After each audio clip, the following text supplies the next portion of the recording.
Assalamualaikum warahmatullahi wabarakatuh. Saya Salsabila Anissa Fitri, NIM 501312456. Di sini saya akan memaparkan hasil diskusi 6 mata kuliah studi komparatif pendidikan dasar di berbagai negara dengan topik pembahasan gender dalam pendidikan dasar.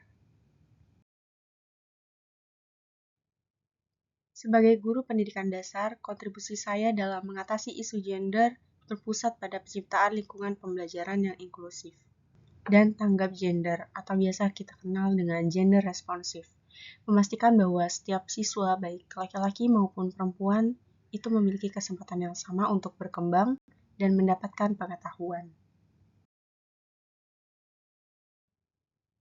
Strategi konkret untuk mempromosikan kesetaraan gender.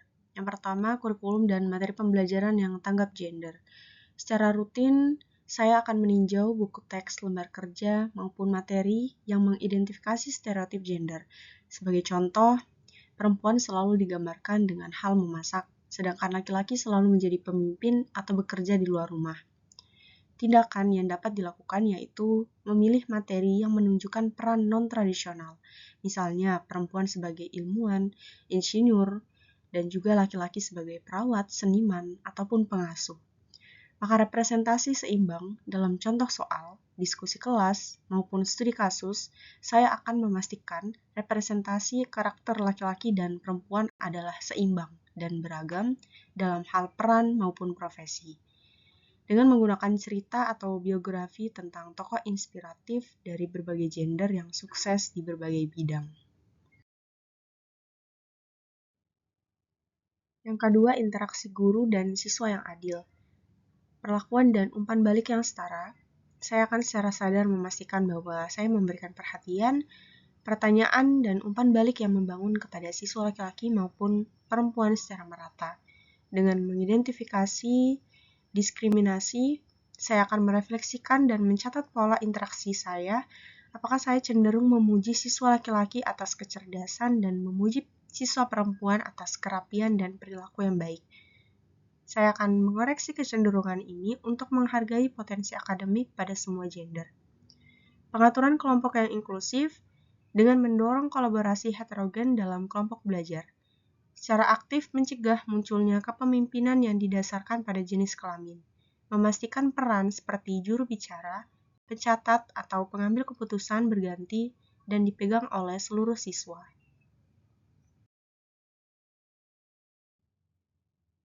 Ketiga, pengajaran mengenai penghormatan dan keragaman. Pendidikan karakter berbasis empati. Mengintegrasikan diskusi tentang rasa hormat, empati, dan keragaman ke dalam mata pelajaran, seperti pendidikan Pancasila dan bahasa Indonesia. Tindakan yang dapat dilakukan dengan menggunakan role-play atau studi kasus sederhana tentang situasi di mana perbedaan, termasuk gender, disalahpahami, dan membimbing siswa untuk menemukan solusi yang menghormati seluruh pihak. Kemudian mengatasi bullying dan pelecehan berbasis gender, menerapkan kebijakan anti-bullying yang jelas dan sensitif gender. Tindakan yang dapat dilakukan, segera mengintervensi dan menjelaskan mengapa ucapan atau tindakan tertentu, misalnya main bola itu buat cowok aja, tidak pantas dan menyakitkan, serta merupakan bentuk diskriminasi. Tantangan utama dan rencana mengatasinya. Yang pertama, pengaruh stereotip dari keluarga ataupun masyarakat. Kedua, resistensi dari rekan guru ataupun budaya sekolah. Ketiga, bias bawah sadar guru. Kemudian, keterbatasan materi ajar yang tersedia. Rencana mengatasi dalam tantangan yang sudah dikemukakan. Yang pertama, keterlibatan orang tua. Yang ketiga, refleksi diri berkelanjutan, merekam atau meminta rekan guru untuk mengamati interaksi saya di kelas secara berkala, melakukan refleksi diri terstruktur sebagai contoh melalui jurnal atau checklist untuk mengidentifikasi dan mengoreksi bias pribadi yang mungkin muncul tanpa disadari. Yang keempat, pengembangan mandiri, membuat sendiri ataupun memodifikasi materi ajar yang sudah ada dengan berkolaborasi dengan guru lain untuk menciptakan bank data cerita, case study, ataupun gambar yang lebih inklusif dan representatif. Dengan mengimplementasikan strategi konkret ini secara proaktif, mengatasi tantangan melalui kolaborasi dan refleksi, saya yakin dapat menciptakan lingkungan pendidikan dasar yang benar-benar inklusif, adil, dan mendukung perkembangan optimal setiap siswa, tanpa menghambat batasan gender. Sekian pemaparan hasil diskusi 6. Kurang lebihnya mohon dimaafkan. Wassalamualaikum warahmatullahi wabarakatuh.